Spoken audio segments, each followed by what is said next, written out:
곧 우리가 원수 되었을 때 그의 아들의 죽으심으로 말미암아 하나님과 화목하게 되었은즉 화목하게 된 자로서는 더욱 그의 살아나심으로 말미암아 구원을 받을 것이라. 그뿐 아니라 이제 우리로 화목하게 하신 우리 주 예수 그리스도로 말미암아 하나님 안에서 또한 즐거워하느니라. 아멘. 우리를 만세전에 택하시고 이끌어 가시고 섭리하시는 삼위일체 하나님 아버지 감사합니다.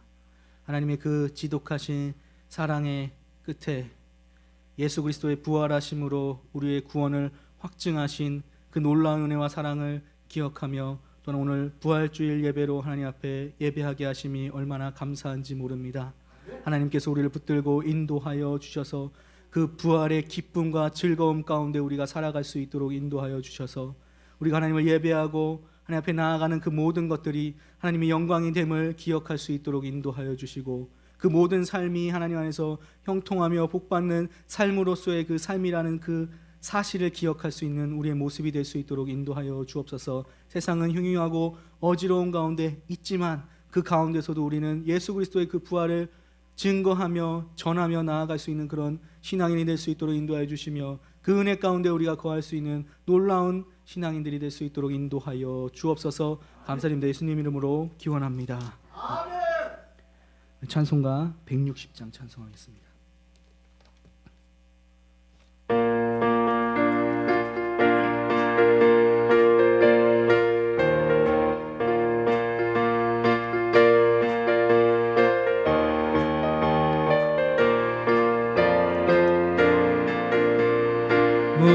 무덤에 머물러 예수 내 구주 새벽 기다렸네.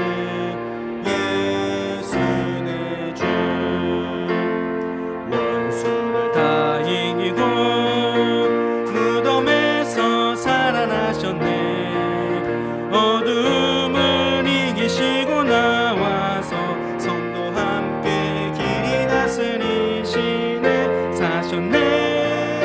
사셨네. 예수 다시 사셨네. 헛되이 지키네. 예수 내 구주 헛되이 봉하네. 예수 내 주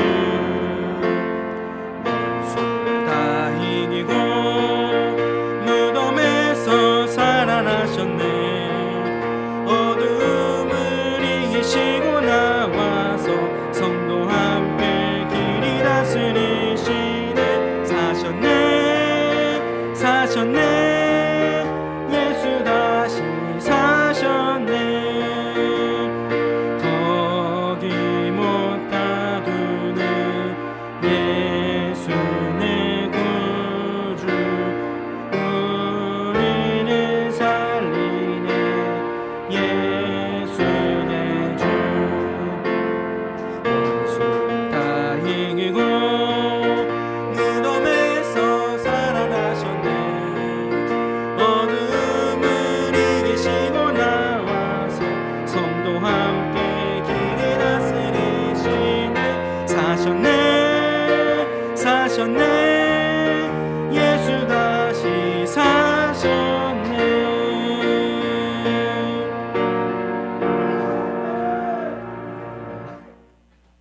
성시교독 교독하겠습니다. 134번 부활절 두 번째 교독문을 교독하도록 하겠습니다. 내가 받은 것을 먼저 너희에게 전하였노니 이는 성경대로 그리스도께서 우리 죄를 위하여 죽으시고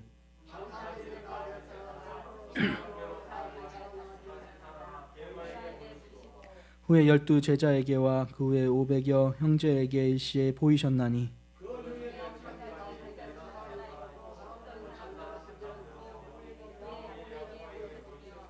그 후에 모든 사도에게와 맨 나중에 만삭되지 못하여 난 자 같은 내게도 보이셨느니라.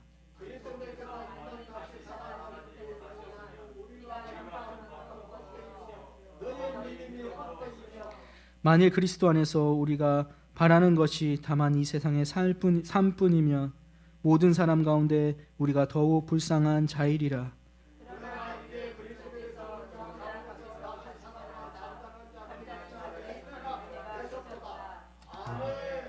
사도신경으로 우리의 신앙을 고백합니다.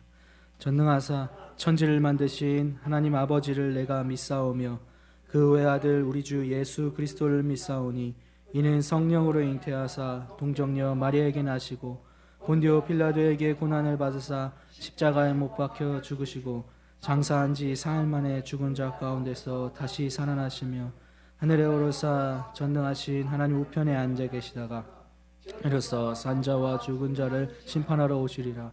성령을 믿사오며 거룩한 공회와 성도가 서로 교통하는 것과 죄를 사하여 주시는 것과 몸이 다시 사는 것과 영원히 사는 것을 믿사옵나이다. 아멘. 앉으셔서 찬송가 167장 찬송하겠습니다.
대표해서 기도 인도해 주시겠습니다. 할렐루야. 사망의 권세를 이기시고 영원한 생명과 부활로 우리 가운데 함께 하시는 영원히 살아계시는 우리 주님을 찬송하며 영광을 높여 드립니다. 죄인 되었던 저희들에게 하나님께서 이 땅 위에 독생자 예수님을 보내시고 우리의 모든 죄와 질고를 짊어지시고 골고다 언덕 위에 피 흘려 우리의 죄를 다 사하시며 죽은 지 3일 만에 무덤의 문을 여시고 부활하신 우리 예수님, 영원히 우리 가운데 살아계시고 주님께서 살아나셔서 이제 내가 너희들 가운데 다시 오리라고 말씀하시며 지금도 하나님 보좌 우편에 우리를 위하여 기도하시는 주님 진심으로 감사를 드립니다.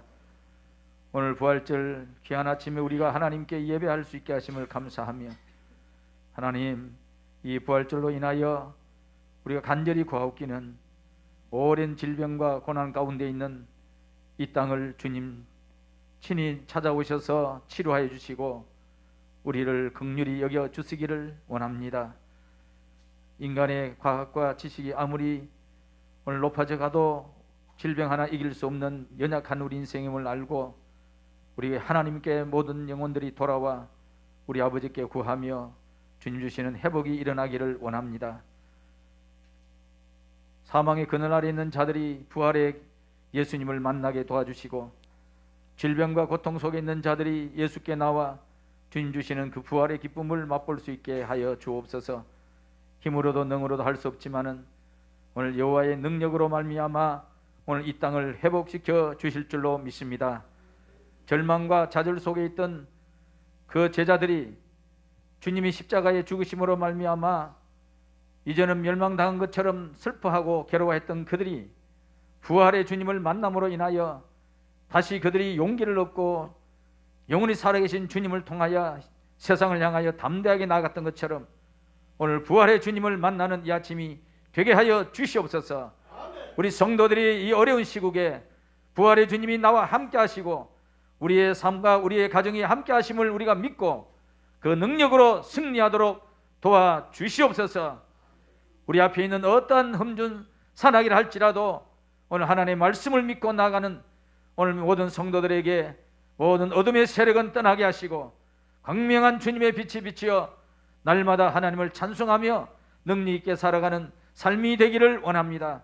우리의 형식과 우리의 신앙의 연약함을 이제 벗어버리고 오늘 십자가의 능력으로 살아계신 주님의 부활의 능력으로 우리 일교회가 다시 일어나며 빛을 발하며 죽어간 영혼을 향하여 부활의 증거를 부활의 소식을 전하며 승리하는 교회가 되게 하여 주시옵소서.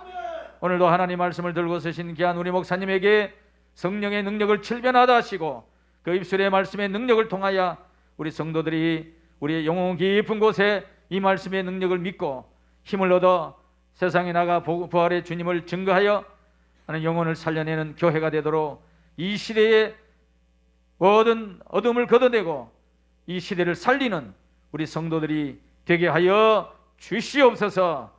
오늘도 영광스러운 날이 되게 하시고 그 부활의 주님을 날마다 모시며 승리하는 우리 성도들이 되게 하여 주실 것을 믿사옵고 예수님의 이름으로 감사하며 기도드리옵나이다. 아멘.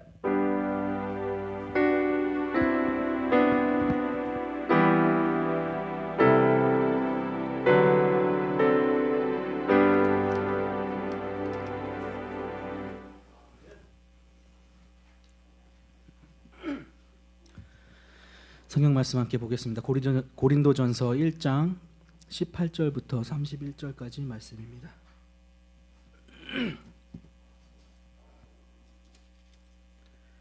신약성경 264쪽 앞뒤를 살펴봐 주시기 바랍니다. 신약성경 고린도전서 1장 18절부터 31절까지 말씀을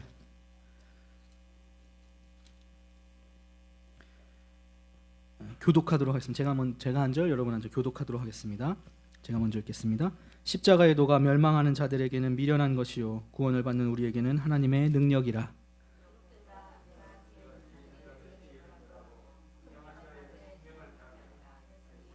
지혜 있는 자가 어디 있느냐, 선비가 어디 있느냐, 이 세대에 변론가가 어디 있느냐. 하나님께서 이 세상의 지혜를 미련하게 하신 것이 아니냐.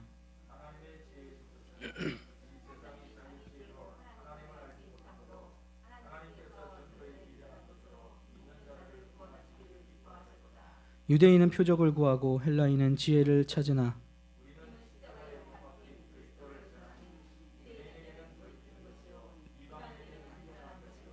오직 부르심을 받은 자들에게는 유대인이나 헬라인이나 그리스도는 하나님의 능력이요 하나님의 지혜니라.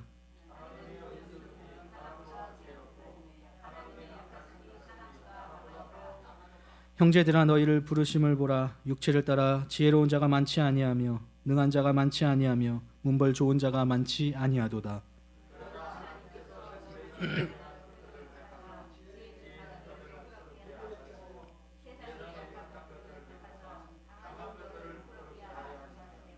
하나님께서 세상의 천한 것들과 멸시받는 것들과 없는 것들을 택하사 있는 것들을 패하려 하시나니 너희는 하나님으로부터 나서 그리스도 예수 안에 있고 예수는 하나님으로부터 나와서 우리에게 지혜와 의로움과 거룩함과 구원함이 되셨으니 된 바 자랑하는 자 주 안에서 자랑함과 같게 하려 함이라. 아멘.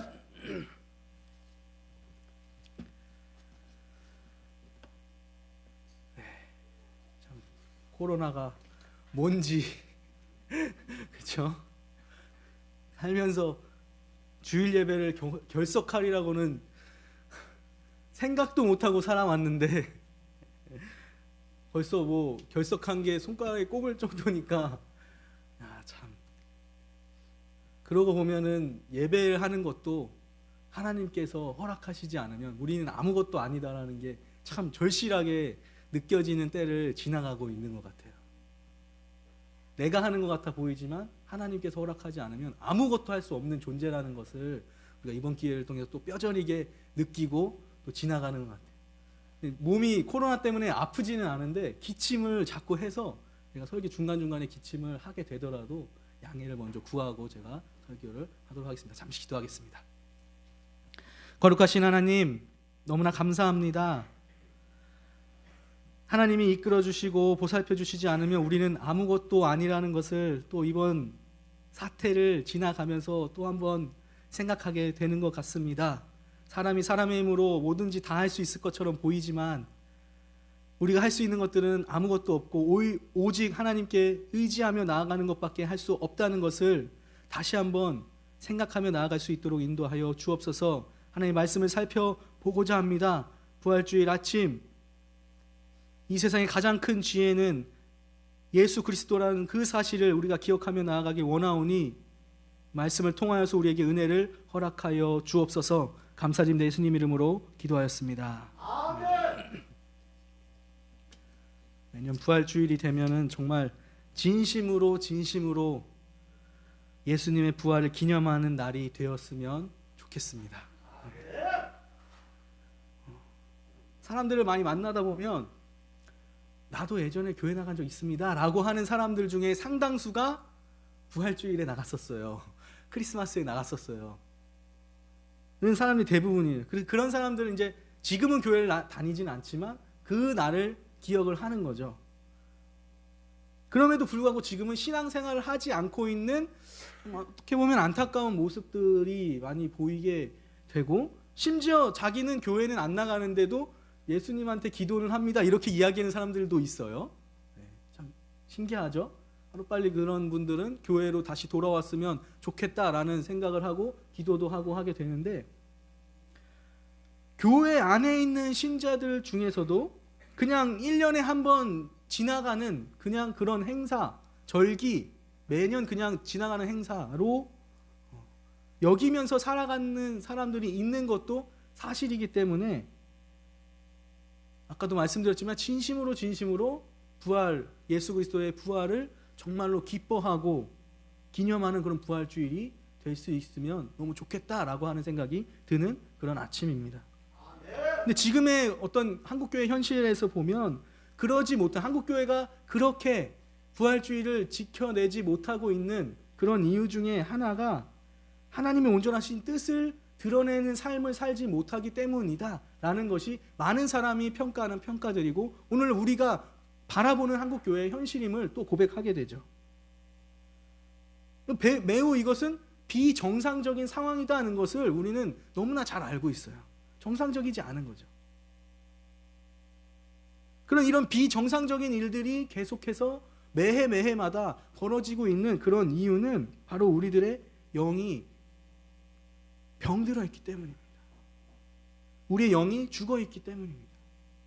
예수를 믿는다고는 이야기하지만 병들었기 때문에 부활주의를 정말 부활주일답게 지키지 못하고, 영적 사망 가운데 있는 우리들을 영적으로 살리시기 위해 죽고 부활하심을 기억하는 그 매주를 잊고 살아가는 그런 모습이 있게 된다는 거죠.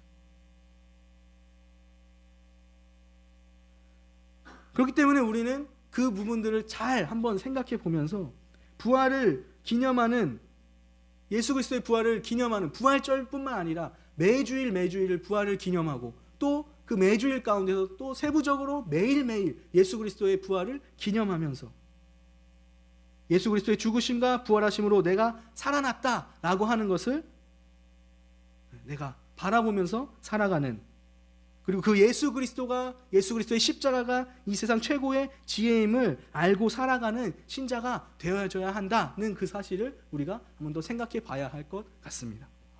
지혜의 사전적, 지혜라고 할 때 그 지혜의 사전적 정의는 매우 다양하게 나타나고 있는데, 보통 이제 우리가 생각할 때 지혜라고 하면 이치를 빨리 깨우치고 사물을 정확하게 처리하는 정신적 능력이다라고 인터넷 사전에 보면 그렇게 정의를 하고 있어요. 지혜라고 하는 것이.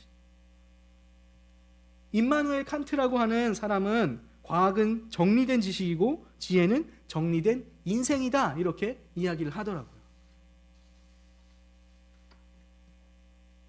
동양에서 명심봉암에서는 한 가지 일을 경험하지 않으면 한 가지 지혜가 자라지 않는다라고 가르치고 있어요. 동서양을 막론하고 사람이 인생을 살아가면서 지혜라고 하는 것은 굉장히 중요하죠. 삶을 살아가는 데 있어서 지혜는 수많은 수천 가지의 지식을 능가할 만큼 굉장히 중요하게 우리의 삶 가운데 자리 잡고 있는 부분 중에 하나이죠. 그렇다면 성경은 과연 지혜를 무엇라고 이야기하고 있을까? 한번 살펴보는 것이 중요한 일이죠.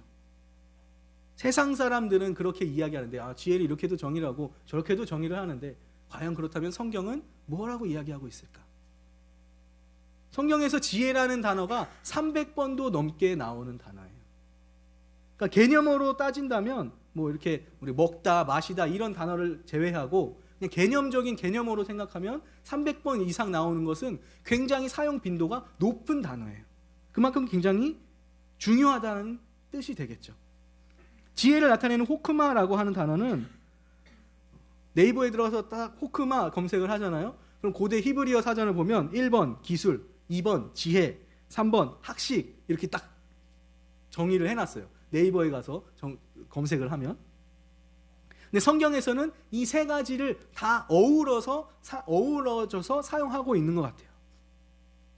호크마라는 단어가 예를 들면 출애굽기나 열왕기서 등을 보면 성전을 만들거나 제사장이 옷을 만드는 일을 하는 사람을 가리켜서 지혜로운 자들이라고 말하면서 사용을 하고 있어요.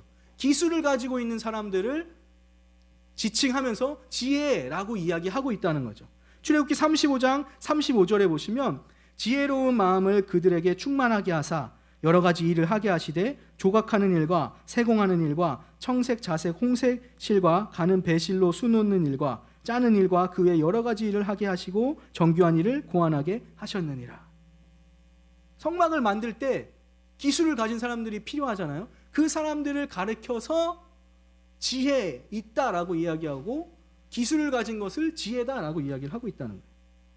히람이라고 하는 사람은 열왕기상 7장에서 노새의 대장장이로서 모든 논일의 지혜와 총명과 재능을 구비한 사람이다 라고 이야기하고 있어요. 솔로몬 왕궁의 공사를 맡아서 진행했다라고 성경은 기록하고 있어요. 지혜라고 하는 것을 이야기할 때 기술을 가진 사람들을 지칭하는 것을 볼 수가 있다는 거죠. 지혜라는 단어를 떠올리면 우리가 생각나는 성경이 있어요. 뭐가 생각나시죠? 잠언이 생각나시잖아요. 딱 지혜라고 하는 건 성경의 지혜서라고 하는 큰 카테고리가 있지만 특히 우리는 잠언을 떠올리게 되죠. 지혜서 안에는 잠언만 있는 것이 아니라 욥기와 전도서도 지혜서 안에 들어가 있는 것을 우리가 볼 수 있게 됩니다. 지혜서에 들어와서는 이제 앞에서는 어떤 기술에 대한 부분을 많이 지혜라는 단어로 강조를 하고 있었지만 이제 지혜서에 들어와서는 그 지혜라는 단어가 삶의 기술로서 표현되게 됩니다. 앞에서도 물론 기술이라는 단어를 사용하고 있었지만 그것이 이제 다시 지혜라는 단어를 설명할 때 삶의 기술이다라고 하는 걸로 설명을 하고 있다는 거예요. 어떻게 살아야 잘 사는 것인가? 삶의 기술이 그거죠. 어떻게 살아야 잘 사는 것인가? 지혜서에 의하면 그 기술을 의라고 이야기하고 있어요. 의. 지혜라고 이야기할 때 의라고 이야기하고 있다는 거예요. 다시 얘기하면 의로운 삶의 기술에서 의로운 삶으로 사는 것이 올바른 삶의 기술이다라고 정의하고 있다는 거예요. 그래서 지혜와 하나님의 의를 동의어로 교차해서 막 사용하고 있는 것을 볼 수가 있어요. 그래서 잠언을 읽으실 때 지혜라는 단어가 나왔다 그랬을 땐 의라는 단어로 바꿔서 읽어도 거의 무방할 정도로 지혜는 의다라고 하는 것으로 잠언은 설명하고 있다는 거예요. 한때 한국 교회에서, 그것도 이제 한국 교회가 막 부흥기에 이르렀을 때, 막 많았을 때, 수능을 앞둔 수험생들에게 막 잠언을 읽으라고 막 가르친 적이 있었어요. 수능을 앞둔 학생들, 너는 지혜가 자라나야 되니까 잠언을 많이 읽어. 지혜의 책이기 때문에 잠언을 읽으면 지혜가 자라날 것만 같은 어떤, 수능을 잘 볼 것만 같은 어떤 그런 주술적 신앙이 있었던지, 아니면 그냥 모르겠어서 그냥 잠언이 일단 지혜를 얘기하니까 시험 앞둔 학생들은 총명탕 막 먹이듯이 얘기를 했던 건지 모르겠으나, 지혜라는 단어를 어떻게 보면 그런 조금 성경이 이야기하는 것과 다른 개념으로 이해했던 것도 사실인 거죠. 그러나 성경은 특히 지혜서에서는 하나님이 창조하신 이 창조 세계에 심어놓으신 어떤 법칙이 있다라고 설명을 하고 있는데, 그 법칙이 무엇이냐면 의로운 삶을 살 때에 형통함이 있고, 하나님이 만들어 놓으신 질서를 믿고 그 질서의 조화에 살아가는 그 삶을 지혜다라고 잠언에서, 지혜서에서 이야기하고 있다는 거죠. 그래서 인생을 살아가는 데 있어서 가장 중요한 것이 지혜이고 의로운 삶을 살아가는 것이고, 잠언에 들어와서는 그것을 여호와 경외라는 단어로 표현하고 있습니다. 지혜로운 삶, 의로운 삶을 살아가는 것이 바로 여호와를 경외하는 삶이다라는 것으로 표현하고 있다는 거죠. 이 여호와 경외를 신약에 와서 신약적인 표현으로 바꾸면 신앙이 되는 것이죠. 하나님이 세워놓으신 이 세계의 질서에 지혜롭고 의로운 삶을 살아가는 가장 중심에 하나님을 경외하는 것, 신앙, 이 신앙이 있고, 그 신앙함 안에서 인생의 성공과 형통이 있음을 가르치는 것이 성경 특히 지혜서의 가르침이다라고 하는 거죠. 보응의 원리로서 의롭고 바르게 사는 삶에는 번영과 축복이 따르고, 악하고 거짓된 삶을 사는 삶에는 저주와 멸망이 기다리고 있는 것이 기본적인, 그 하나님께서 이 세계 안에, 우리한테만 포함되는 얘기가 아니에요, 이 온 우주 만물 안에 기본적으로 깔아놓으신 어떤 질서의 규칙이 그것이다 라고 하는 거죠. 하나님의 보응의 질서. 성경에서 정의와 공의를 이야기할 때, 정의라는 것은 잘하는 사람에게는, 쉽게 얘기합니다, 쉽게 설명드릴게요, 정의라는 것은 잘하는 사람들에게는 상을 주고, 공의라는 것은 못하는 사람들에게 벌을 준다라고 하는 그 기본 개념 안에서 정의와 공의를 이야기하고 있다는 거죠. 그래서 잠언 3장 33절에는 악인의 집에는 여호와의 저주가 있거니와 의인의 집에는 복이 있느니라. 잘 되는 것만 얘기하시지 않아요. 하나님 항상 얘기할 때 정의와 공의를 동시에 얘기하시죠. 그게 기본적인 우주의 저변에 깔려있는 지혜인데, 그게 뭐냐? 잘하는 사람에겐 형통함이 있고, 못하는 사람에겐 하나님의 저주가 있다는 것을 분명하게 두 가지를 다 설명을 하고 있다는 거죠. 이 법칙이 우리가 살아가는 이 세계 안에 존재하고 있지만, 복잡한 이 인생살이와 저보다 더 많이 살아보셨잖아요. 더 오래 사시면 아시겠지만, 이 복잡한 인생살이 가운데에서 꼭 그렇게 적용이 되는가라는 것을 봤을 때 어떻죠? 잘 안 맞아요. 분명히 성경은 이렇게 이야기하고 있는데, 어떨 때 보면 저 사람은 뭐 저런 사람이 있어, 저렇게 죄만 짓고 사는 사람이 있어 라고 하는 사람이 잘 돼요. 희한합니다. 그런 사람들이 잘 되는 모습을 봐요. 막 편법을 써가면서 거짓되게 살아가는 것이 더 성공에 가까운 그런 삶을 살아가는 것도 보이게 되는 거죠. 교회에서도 마찬가지예요. 후배 목사된 입장에서 어떤 모두가 그렇다는 게 아니에요. 어떤 큰 교회, 어떤 다른 사람이 봤을 때는 이 목사님은 성공했다라고 보이는 그런 어떤 교회 목사님들을 볼 때에도 가끔 그 목사님의 면면을 들여다보면 어떻게 이런 분이 이렇게 큰 교회를 목회를 하고 있지라는 생각이 들 정도로 후배의 입장에서 볼 때 모두가 그렇다는 게 아니라 그런 경우도 교회 안에도 있다라고 하는 거죠. 그런 상황들을 바라보면 가끔은 고민을 하게 되는 거예요. 과연 하나님이 계시는가? 그런 생각도 들게 되죠. 잠언을 읽었을 때는 하나님이 잘하는 사람에게 복을 주고 못하는 사람에게 저주를 내리신다고 하셨는데 못하는 사람도 복을 받는 것처럼 보이네? 희한하네? 이런 생각이 든다는 거죠.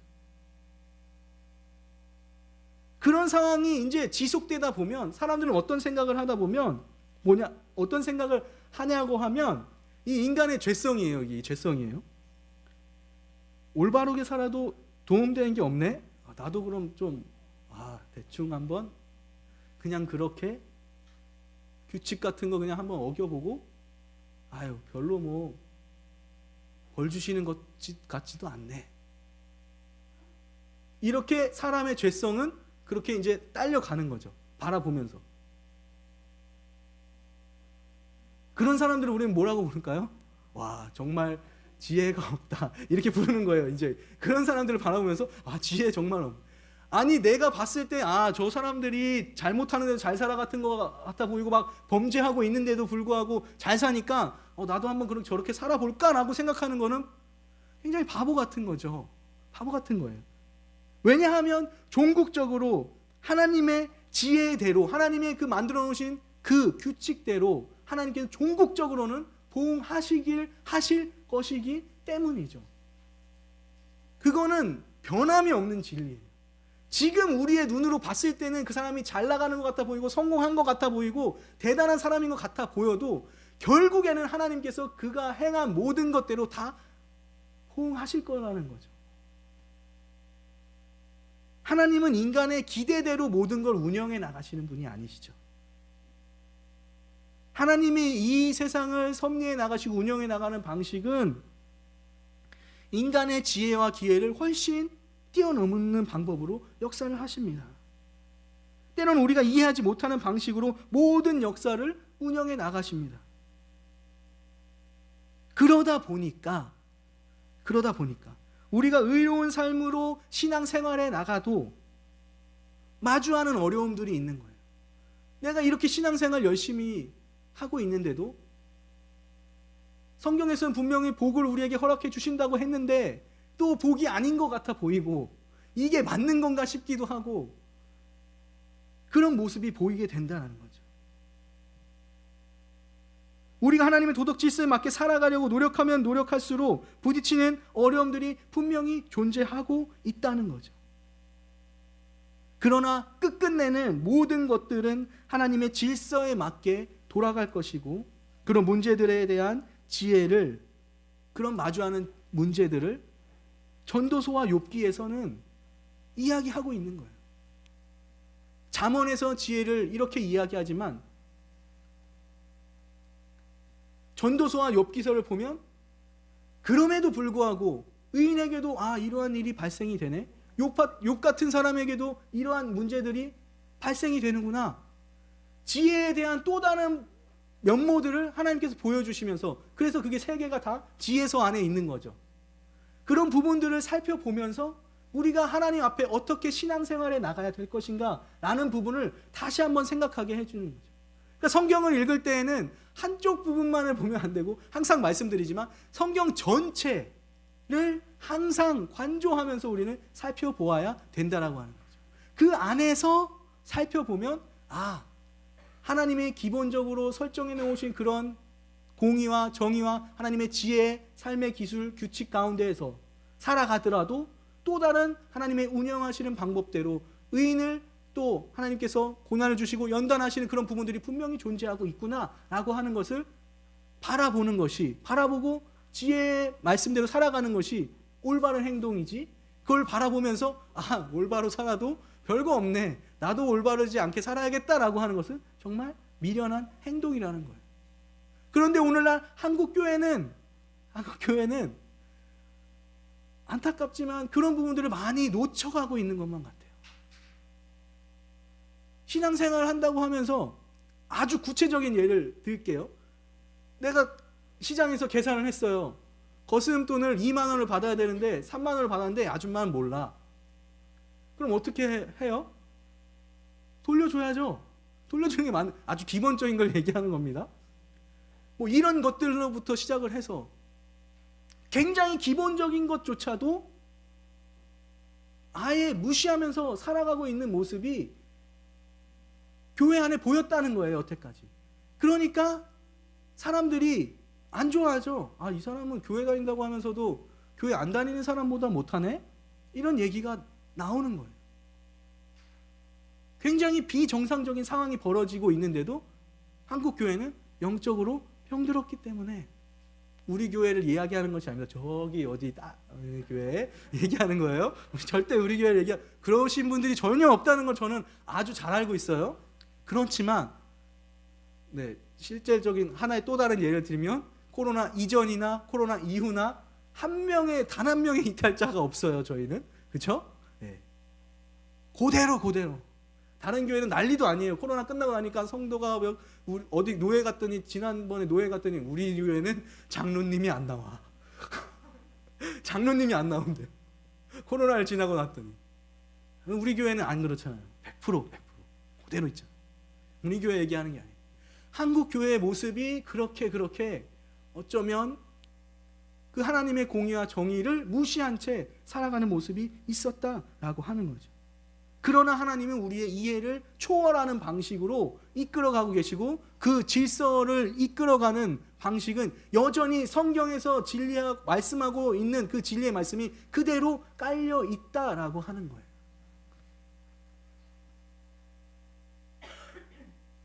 저희 어머니가 우리 어머니 얘기해도 되는지 모르겠는데 사모님이잖아요. 가끔 아버지께서는 항상 그럼에도 불구하고 진실되게 살아야 되고 착하게 살아야 된다라고 항상 말씀하시지만 저희 어머니는 가끔 그것을 거슬려서 그래 너무 착하게 살면 손해본다니까 그렇게 얘기를 해요. 어머니께서 사모님인데. 그러니까 제가 복창이 여기 교회가 그 교회일 수도 있어요. 얘기하는 거예요. 그렇게 생각하면 안 된다는 거예요.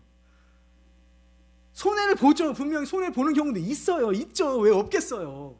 그렇지만 그 하나님의 진리는 손해를 보더라도 너는 그렇게 살아야 돼 라는 것을 이야기하고 있음을 성경은 말하고 있다는 거예요.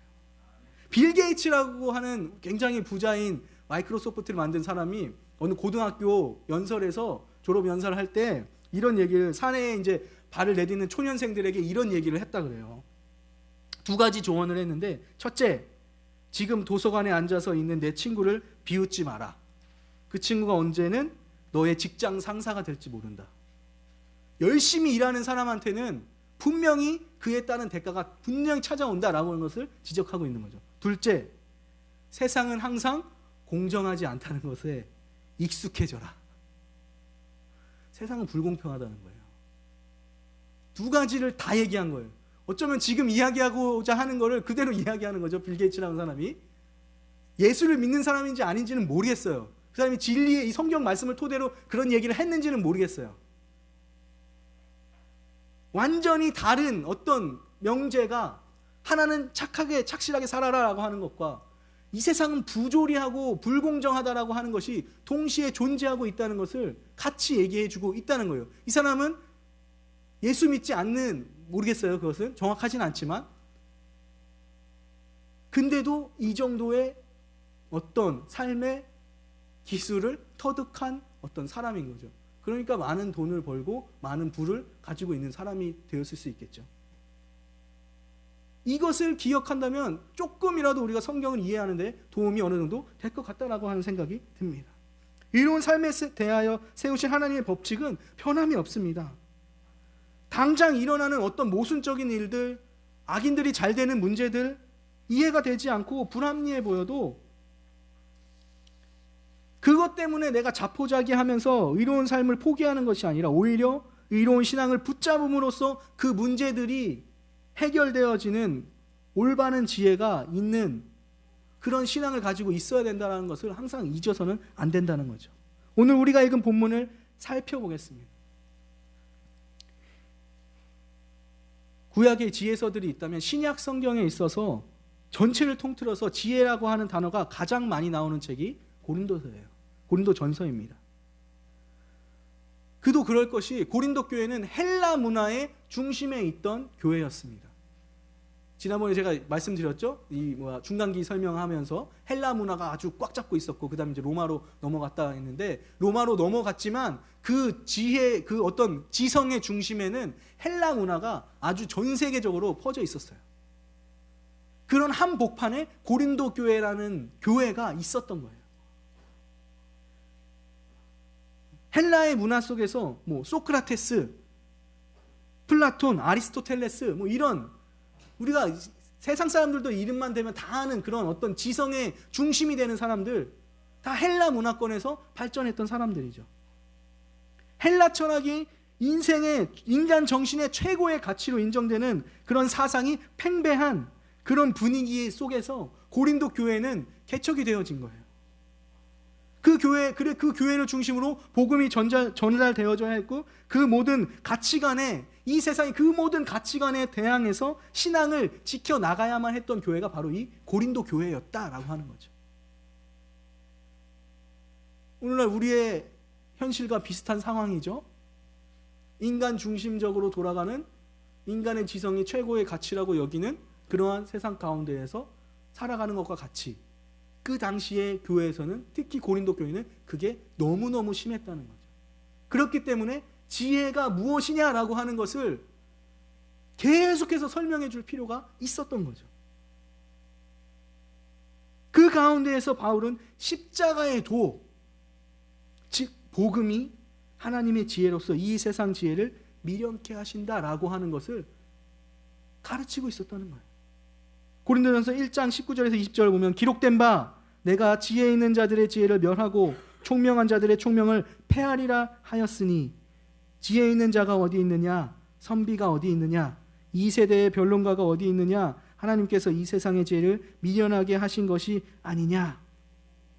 참된 지혜는 헬라 철학이나 이 세상의 지혜가 아니라 십자가에 못 박힌 그리스도라고 가르치고 복음은 곧 그 그리스도를 전하는 것이다 라고 바울은 강력하게 이야기하고 있다는 거예요.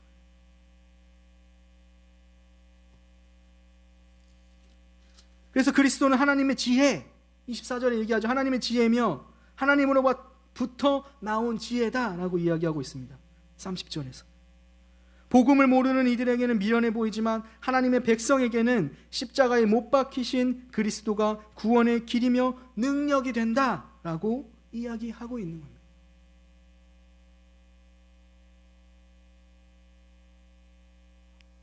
수천 년이 지나도 정말 대단한 지혜자라고 이야기가 되어지는 그런 철학자들이 있는 그 헬라의 문화의 한 복판에서 인간이 최우선이 아니라 인간 지성이 최우선이 아니라 예수 그리스도의 십자가가 가장 귀하고 큰 지혜다라고 하는 것은 바울이 끊임없이 강조하면서 그것을 모든 사람들이 알아듣게 계속해서 복음을 전하고 있었다라고 하는 그 사실이라는 거죠. 그게 바로 구약과 신약에서 동일하게 통과하면서 설명하고 있는 지혜다라고 하는 거예요. 하나님의 말씀이 가지고 있는 공의와 정의를 이야기하는 그 지혜. 하나님의 말씀대로 살 때에 형통함이 있고 그 말씀대로 살지 못하면 우리는 저주를 받아 마땅한 존재에 불과하다라고 하는 것을, 그리고 그 중심에 예수 그리스도의 십자가가 있다는 것을 끊임없이 이야기하고 있다는 거죠. 문제적 남자라고 하는 TV 프로가 있어요. 지금도 하고 있는지는 모르겠는데 어떤 TV 프로그램이 있냐면요, 연예인들 중에서 학벌이 굉장히 좋고 지혜가 뛰어난 사람들을 모아놓고 퀴즈 문제인데 그냥 퀴즈 문제 뭐 장학 퀴즈 이런 정도의 퀴즈가 아니라 정말 뭐 넌센스를 포함해서 머리를 많이 굴려야지 풀 수 있는 문제를 푸는 그런 TV 프로그램이 있었어요. 지금도 있는지 모르겠어요. 거기에 이제 주요 알만한 사람이 누구냐면 전현무라고 하는 아나운서죠. 아나운서면 굉장히 똑똑한 사람이죠. 대학교도 연세대학교를 졸업한 사람이더라고요. 그런 문제 프로그램이 있는데 죄송합니다. 거기에 고정으로 나오는 사람 중에 김지석이라고 하는 배우가 있어요. 옛날 추노꾼으로 나왔던 김지석이라고 하는 배우가 있는데 그 김지석 배우의 형이 거기에 게스트로 출연을 한 적이 있어요. 그 형님은 어디 출신이냐? 옥스퍼드 대학 수학관 출신이에요. 문제가 나오는데 막힘이 없이 다 풀어나가는 거예요. 그러니까 그 연예인들도 그렇게 공부를 많이 하고 뛰어난 학벌을 가지고 있는 연예인들인데도 전현무가 그렇게 물어보더라고요. 너무나 문제를 잘 푸니까 와 정말 문제 잘 푼다. 옥스퍼드 대학 나오셨는데 혹시 옥스퍼드 수학과 말고 더 머리가 좋으면 가는 과가 있느냐라고 했더니 그 김지석 형님이 주저없이 하는 말이 네 있습니다. 어디 갑니까? 그랬더니 철학과입니다라고 대답을 하더라고요. 그럼 혹시 철학과보다 더 지혜가 뛰어나야 갈 수 있는 과가 있습니까? 했더니 네 있습니다. 어디 과입니까? 했더니 신학과입니다. 라고 얘기를 합니다. 그랬더니 전현무 그 아나운서가 신학과요? 한국의 문화에서는 신학이라고 이야기하면 그냥 그냥 종교의 그냥 하나 정도? 뭐 그냥 모여서 예배하는 정도로 생각을 하는 거예요. 제가 전에도 말씀드렸지만 우리가 신앙한다라고 하는 것은 신학한다라고 하는 것과 동의어로 사용해도 변함이 없다라고 말씀하셨어요. 그러니까 저도 신학을 공부하는 신학자지만 여러분도 신학을 공부하는 신학자인 거예요.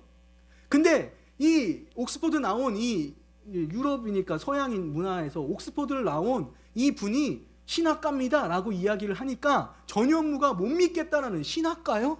이렇게 반문을 하더라고요. 근데 제가 전현무 아나운서가 어디 나왔다 그랬죠? 연세대학교 나왔다 그랬죠. 연세대학교의 건학 이념이 진리가 너희를 자유케 하리라 해요.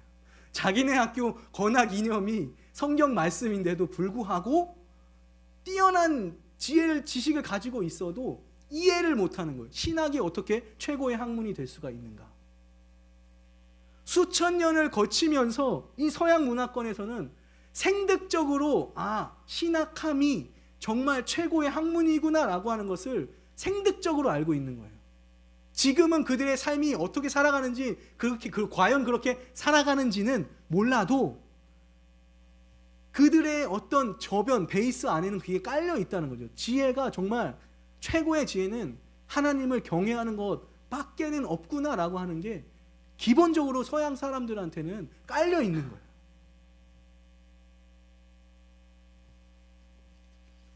그러니까 전현무 아나운서가 놀라는 것도 어쩌면 이런 한국 문화 가운데에서 어떻게 보면 교회를 바라볼 때 이 사람들 모여서 뭐 불로 기도만 하고 별로 지혜가 이성적이어 보이지는 않는데 이 사람들 딱 봐도 그런 느낌을 받으니까 그렇게 생각할 수도 있겠다라는 생각 한편으로 들더라고요.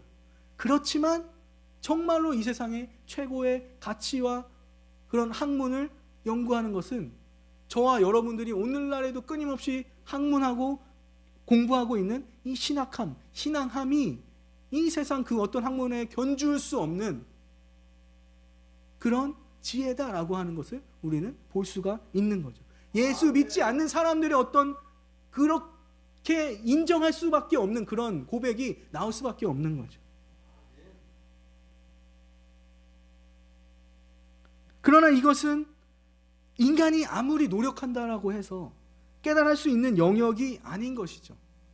인간의 모든 지성을 능가하는 일이에요. 오직 성령의 역사하심으로만 깨달을 수 있고 고백할 수 있는 하나님의 경륜이며 신비다라고 하는 거죠. 이러한 지혜는 인간의 지혜로는 도저히 알 수가 없고 성령의 역사로만 일어날 수 있는 기적의 역사라고 바울은 이야기하고 있다는 거죠. 기적이라고 하는 단어는 이런 곳에서 사용되어져야 되는 거예요. 병이 낫는다거나 뭐 망했던 사업이 갑자기 일어난다거나 그런 것들을 보면서 아 기적이구나 뭐 이렇게 이야기하는 것이 아니라 정말 무지하고 죽을 수밖에 없었던 내가 성령의 역사하심으로 이것이 정말 최고의 지혜구나, 삶에 있어서 하나님의 의의가 삶의 기술이구나 라고 하는 것을 깨달을 때, 깨달아질 때 나 같은 사람이 어떻게 그걸 깨달을 수 있지? 아 이게 정말 성령께서 이끌어 가시는 기적이구나. 여기서 그런 단어를 사용해야 된다는 거죠. 죄로 인해 죽었던 내가 부활하신 예수 그리스도로 말미암아 구원받고 그것이 내 마음속으로 들어와서 절대 떠나지 않는 그 사실이 바로 기적이다라고 하는 거죠. 그 기적 안에 사는 사람은 오직 그 지혜로 살아가게 돼 있습니다. 아무리 주위를 살펴봐도 사람들이 범죄하면 살아가고 편법을 쓰며 살아가고 불량배처럼 살아가도 성공하는 것을 바라보면서 아 그래도 되는구나 라고 생각하는 것이 아니라 그럼에도 불구하고 하나님의 지혜는 하나님께서 정해놓으신 그 법칙대로 돌아가는구나 라고 하는 것을 깨달으면서 살아가는 것이 신앙인들의 자세다라고 하는 거죠. 예수 그리스도의 살아나심을 믿고 고백하는 우리들은 영혼이 죽었거나 병들어 있을 수 없다라고 하는 거죠. 우리가 이미 이 땅의 천국을 누리며 살아가고 있는 것처럼 우리는 이미 예수 그리스도의 부활하심과 동시에 우리의 삶이 부활했다라고 하는 것을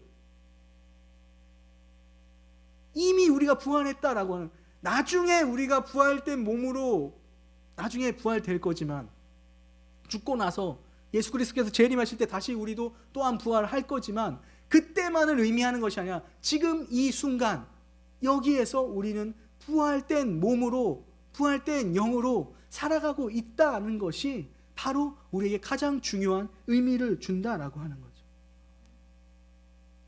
그래서 로마서 6장 11절에 보면 이와 같이 너희도 너희 자신을 죄에 대하여 죽은 자요 그리스도 예수 안에서 하나님께 대하여는 살아있는 자로 여길지어다.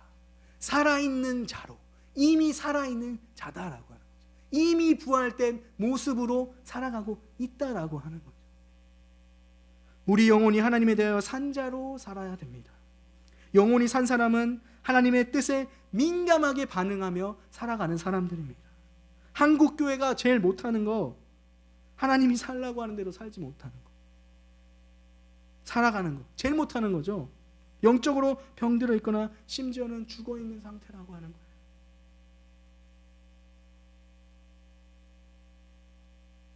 오늘날 한국 교회가 입만 살고 행동은 그에 걸맞지 못한 삶을 살아가는 이유,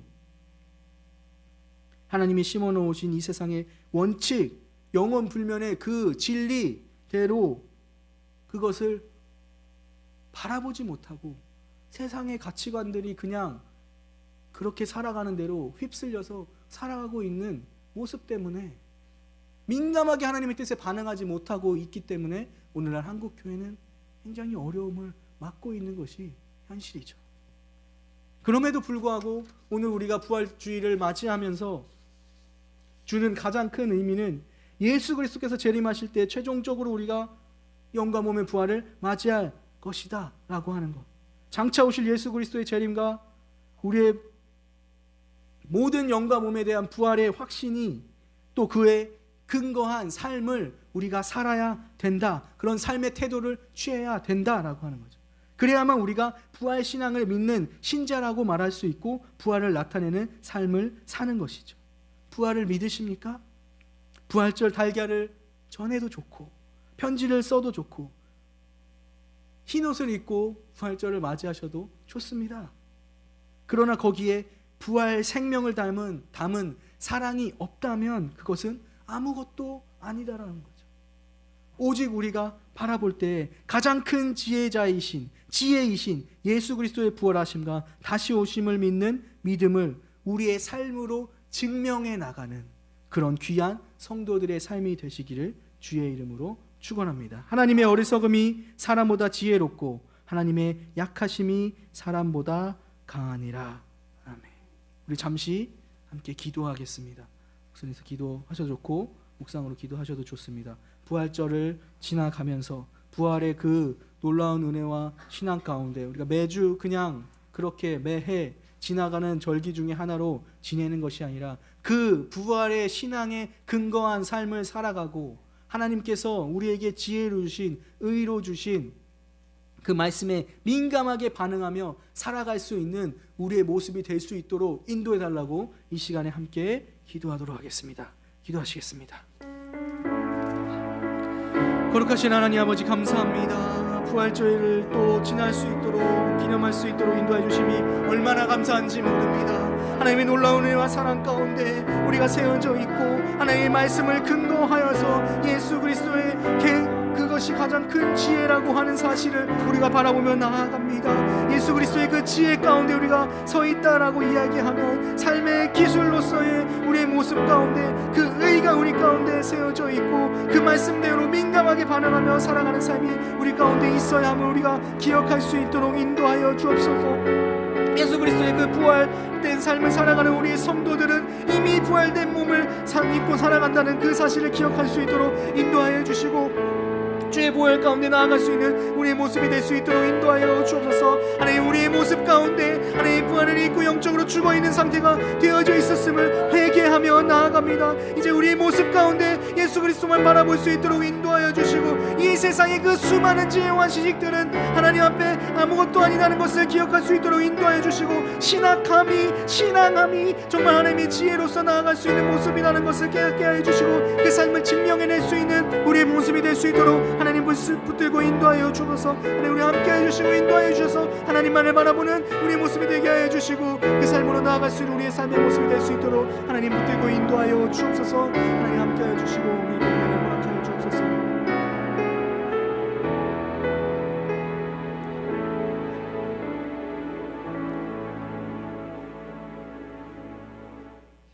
주일을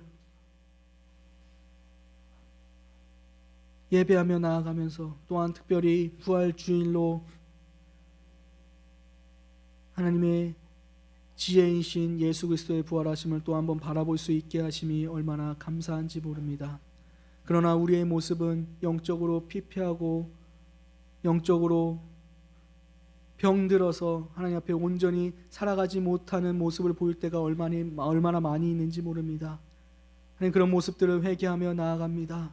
하나님, 이 한국교회와 또 우리들의 모습 가운데 정말 하나님의 뜻에 민감하게 반응하며 살아갈 수 있는 삶의 기술로서의 그 지혜를 온전히 고백하며 살아갈 수 있도록 인도하여 주시고 부활 신앙을 믿는 그 신앙인들로서 그 삶을 온전히 살아가면서 몸으로 증명해낼 수 있는 우리의 모습이 될 수 있도록 인도하여 주옵소서. 우리의 모습이 너무나 부족하고 연약합니다. 우리가 하고자 하는 대로 되지 않는다라고 하는 것을 너무나 우리의 연약함으로 잘 알고 있습니다. 그럼에도 불구하고 성령께서 역사하시고 성령께서 이끌어 가시면 기적적으로 죽음에서 살아남으로 바뀐다라고 하는 그 사실을 기억할 수 있도록 인도하여 주시고 예수 그리스도와 삼위일체 하나님의 그 전적인 이끌어 가심에 의탁하며 우리가 나아갈 수 있는 우리의 신앙이 될 수 있도록 인도하여 주옵소서. 감사드립니다. 예수님 이름으로 기도하였습니다. 아멘. 우리 찬송가 177장 찬송하면서 준비하신 헌금을 하도록 하겠습니다.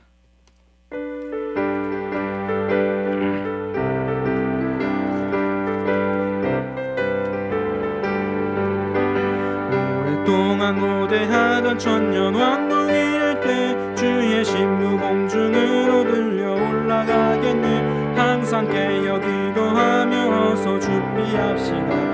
우리 주님 세상 다시 오시네. 우리 주님 세상 다시 오시네. 할렐루야, 주님 다시 오시네.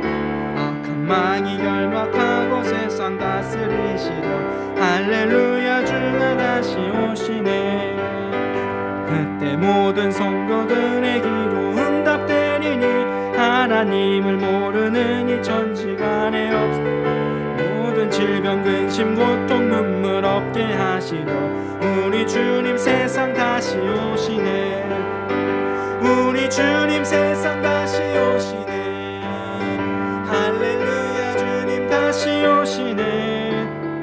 악한 마귀 결박하고서 다스리시려 할렐루야 주가 다시 오시네. 주의 후속함을 얻은 천만 성도 일제히 거룩한 산 시온 성의 기쁨을 모이리 화평함과 인애로서 세상 다스리시려 우리 주님 세상 다시 오시네. 우리 주님 세상 다시 오시네. 할렐루야 주님 다시 오시네. 악한 마귀 결박하고 세상 다스리시려 할렐루야 주가 다시 오시네. 우리 주의 평화로운 전 왕국이 이를 때 그곳에 죄와 고통 사망 없어지겠네. 천만 성도 간절하게 주를 고대하도다. 우리 주님 세상 다시 오시네. 우리 주님 세상 다시 오시네. 할렐루야 주님 다시 오시네. 악한 마귀 결박하고 세상 다스리시네. 할렐루야 주가 다시 오시네.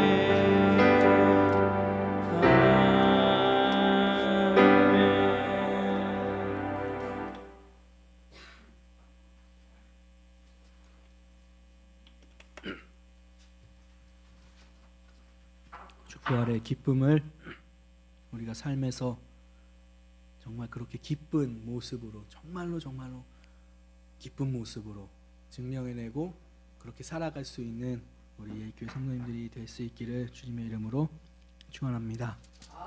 코로나가 이제 많이 또 전파도 됐고 사람들이 많이 걸렸죠. 저를 포함해서 또 많은 분들이 생업도 못하고 그런 가운데 있는데 내일부터는 또 사회적 거리두기가 아예 풀려버린다 하고 또 그로 인해서 어떻게 될지는 또 아무도 모르는 거죠. 어떻게 될지는 모르는데 그럼에도 불구하고 우리가 할 수 있는 거는 우리 가운데 할 수 있는 건 이제 개인 방역 그래도 철저히 하고 주변에 또 우리 어르신들 많으니까 또 옮겨가지 않게 조심하고 아이들 같은 경우에는 백신도 맞지 못했기 때문에 아이들한테 가면 또 고생을 또 해야 되는 경우도 생길 수 있으니까 우리 손에서 할 수 있는 일은 그렇게 열심히 또 하고 우리 손을 벗어난 일은 또 하나님 앞에 열심히 기도하면서 하나님의 도움을 간구해야 되는 또 그러한 시기를 지나가고 있습니다. 사회적 거리두기가 풀리면서 또 주일날 또 모여서 함께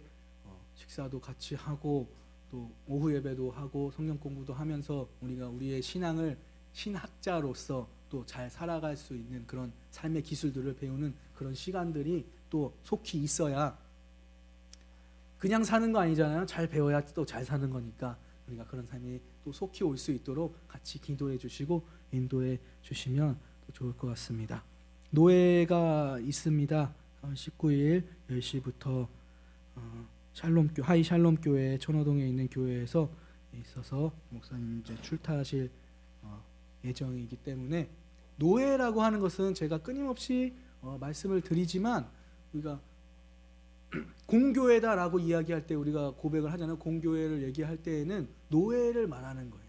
그러니까 우리 교회뿐만 아니라 그 서경노예가 속해 있는 그 교회가 바로 우리의 같은 지체고 교회다, 공교회다라고 하는 것을 우리가 기억하고 그 떨어져 있지만 그곳에 성도들이 어려움이 생기면 우리가 도와주기도 하고 성경에서 교회들이 그랬던 것처럼 예루살렘 교회가 또 뭐 연보를 해서 많은 다른 곳에 있는 교회들에게 도움의 손길을 줬던 것처럼 노예가 그렇게 한 우리의 교회인 거예요. 서경 우리 예일교회라고 있지만 서경 노예가 우리의 어떤 공적인 교회다라고 하는 것을 항상 기억하고 그들을 위해서 잘 만나는 기회가 없어서 아쉬움이 있지만 그들을 위해서 항상 기도해주고 또 그 가운데 속해 있는 또 신학생들이나 뭐 이런 목회를 준비하고 있는 분들이 계시다면 또한 어려움을 당하고 있는 성도들이 있다면 또 우리가 모금해서 또 연보해서 도울 수도 있는 거고 하는 부분이 충분히 있고 또한 그들도 우리의 어려움이 생기면 우리를 도와줄 수 있는 부분이 반드시 있는 부분이니까 우리가 노예 때만 되면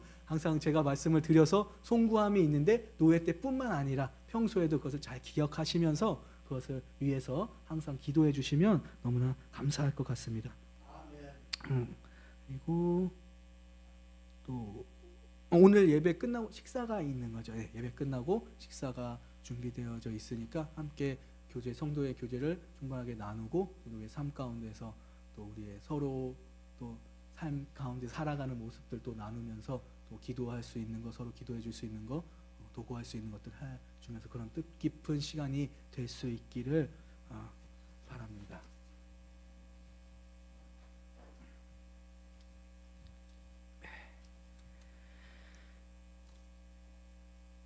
네, 11조금 드렸습니다. 이덕근 목사님, 오한민 집사님, 영미 집사님, 최지연 청년 드렸습니다. 감사원금 이덕근 목사님, 장현수 사모님 정해서 드렸습니다. 무명으로 구제연금 하나 올라왔고요. 부활절 감사원금 이덕근 목사님, 장영선 사모님, 윤영희 목사, 이수정 사모님, 한그루 오한민 집사님, 강초화 집사님이신가요? 네, 집사님, 안순자 집사님, 권은자 집사님, 최지한 청년 되었습니다. 성교원금입니다. 오한민 집사님 되셨고, 차량원금입니다. 박재관, 최점순 동도님, 집사님이시죠? 장로님 사정에서 되었습니다. 감사원금 또 무명으로 드리셨고, 나머지는 주일연부입니다. 제가 드려진 헌금을 위해서 기도하겠습니다.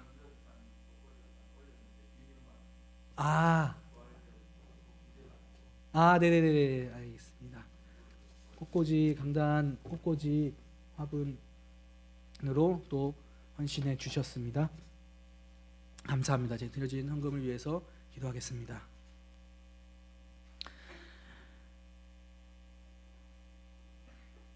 내가 내 뜻대로 모든 것을 할 수 있다고 생각하지만 그것이 전혀 아니고 우리의 모든 삶은 오직 주님께만 달려 있다고 하는 것이 현실로서 느껴지는 때를 지나가고 있습니다. 모든 것이 주님의 것이고 모든 것이 하나님께서 내려주신 것이고 모든 것이 하나님의 것입니다. 그럼에도 불구하고 너무나 그 받은 은혜와 사랑이 감사해서 정말 작지만 부족한 정성을 모아서 하나님 앞에 가지고 나와서 하나님의 귀한 일에 사용되어질 수 있도록 우리가 기도하며 가지고 나왔습니다. 드려진 모든 헌금 위에 하나님께서 은혜와 축복을 허락하여 주시고 우리가 많이 부족하지만 더욱더 하나님 앞에 헌신할 수 있는 우리의 모습이 될 수 있도록 인도하여 주옵소서. 하나님, 성도들 가운데 꽃꽂이로 또 부활절 헌금으로 또 기타 여러 가지 봉사로서 하나님의 일에 헌신하는 성도들에게 하나님 은혜를 허락하여 주시고 축복을 허락하여 주셔서 성경 말씀에서 가르치고 있는 바 지혜, 의는 그 말씀대로 살아가면 형통함이 있고 그것을 떠나면 저주가 있다는 그 사실을 우리가 기억할 수 있도록 인도하여 주시고 그것이 성경에서 말하고 있는 올바른 가르침이다라고 하는 그 사실을 기억할 수 있도록 인도하여 주옵소서. 감사드립니다. 예수님 이름으로 기도하였습니다. 아멘.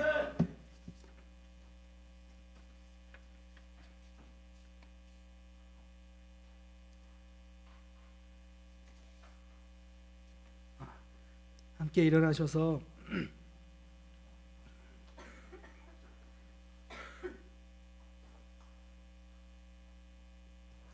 살아계신 주 1절을 그냥 다 부르도록 하겠습니다.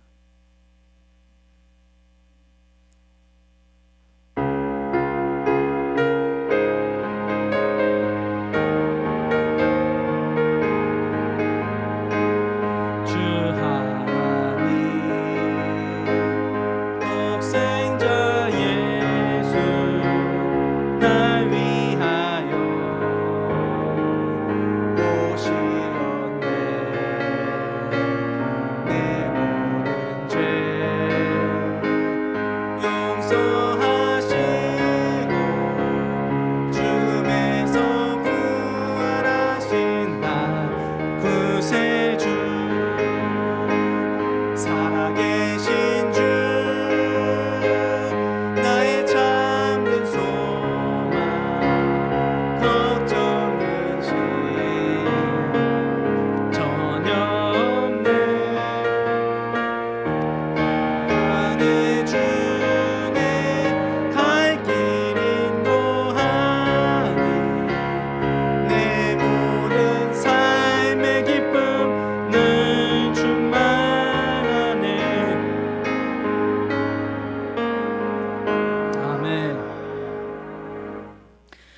지금은 우리 주 예수 그리스도의 은혜와 아버지 하나님의 크고 놀라우신 사랑과 성령님의 감동, 감화, 위로, 교통, 보호하심이 부활절을 맞아 예수 그리스도의 부활에 근거한 구원이 이 세상 최고의 지혜인 줄 알고 하나님의 삶의 방식대로 살아가길 원하는 성도들의 머리 위에 이제로부터 영원토록 함께 있을지어다.